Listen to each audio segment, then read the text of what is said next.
BFM Business. Focus PME. Vincent Touraine. Les entreprises de l'assainissement et de la maintenance industrielle ont leur fédération, ça s'appelle Maillage. Yann Madeline est là pour tout nous expliquer. Bonjour. Bonjour Vincent. Vous êtes le président de Maillage, merci d'être avec nous dans Focus PME. Alors qu'est-ce que Maillage? Quelles sont vos missions?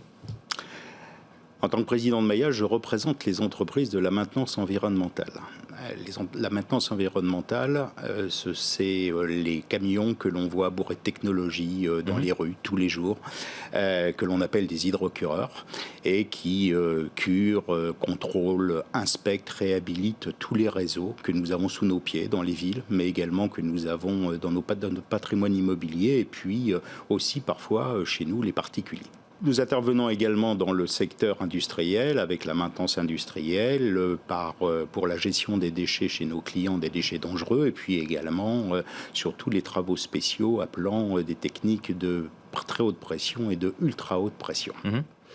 Nos missions sont bien entendu de défendre les intérêts de notre profession, mais également nous fédérons et nous informons nos adhérents en permanence, et puis également et surtout nous sommes les interlocuteurs des parties prenantes dans la communication avec les institutions et avec le grand public. Alors est-ce que vous avez quelques chiffres à nous donner qui illustrent votre poids économique? Notre secteur d'activité représente aujourd'hui 1500 entreprises. D'accord. Pour 15 000 salariés, et nous avons un chiffre d'affaires cumulé de 3 milliards d'euros sur la quasi-exclusivité du territoire national. Alors on précise que Maillage, c'est un nouveau nom. Les origines de votre fédération remontent à 1946. Juste après la guerre. Absolument. 1946. Alors, le développement durable dans votre profession, par quoi ça passe? C'est important. Notre secteur d'activité est par nature un métier de développement durable. Mais ça ne nous permet pas toujours de pouvoir le démontrer. Je vais vous prendre un exemple très récent. Lorsque nous avons connu tous cet été cet épisode de sécheresse et de pénurie d'eau, nous avons été en incapacité sur certaines parties du territoire d'exercer nos travaux de curage et de nettoyage des réseaux d'eau usée parce que nous les nettoyons avec de l'eau potable. Et les restrictions d'eau ont fait que nous n'avons pas pu malheureusement mener à bien l'ensemble des contrats que nous avions en charge durant cette activité, durant cette période.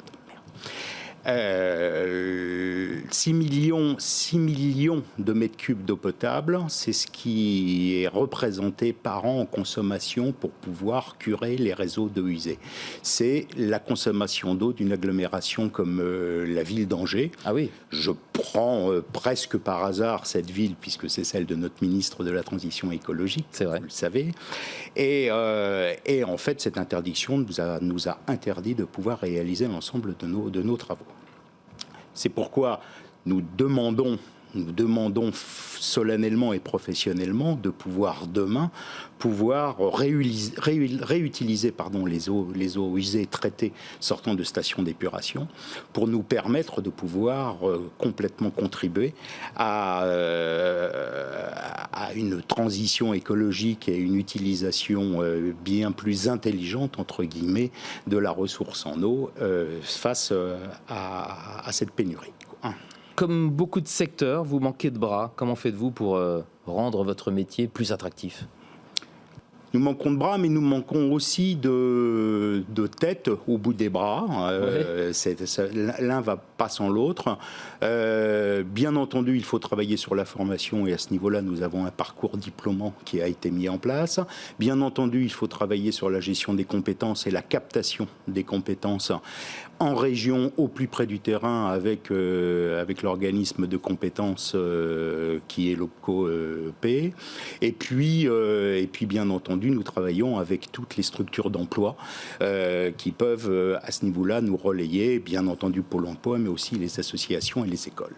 Yann Madeline, président de Maillage, merci beaucoup d'avoir été avec nous dans Focus PME. Au revoir. Focus PME sur BFM Business.